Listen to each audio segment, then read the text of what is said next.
Come Terre des Hommes abbiamo scelto la giornata dell'8 marzo per inaugurare il neonato sportello in difesa qui nello spazio educativo di Villa Fazio, nel quartiere di Librino. Lo spazio in difesa è un percorso che si rivolge ai giovani e alle giovani del quartiere con attività di educazione affettiva volte a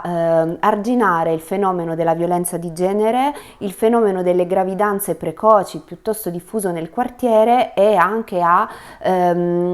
valorizzare e garantire l'inclusione scolastica.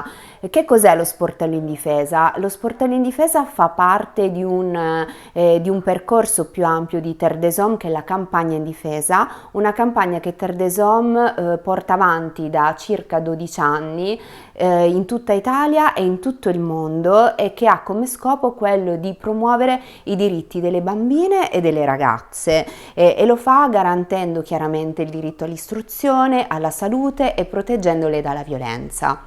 Noi come Terre des Hommes promuoviamo attivamente la partecipazione dei giovani e delle giovani, perché crediamo che siano loro i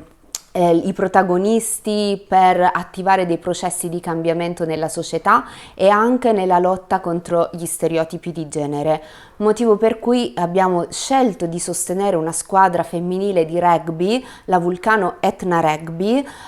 proprio perché il rugby storicamente è stato uno sport maschile. In questo modo noi mettiamo in prima linea le ragazze sia nel gioco che nello sport, ma proprio nella rottura degli stereotipi di genere.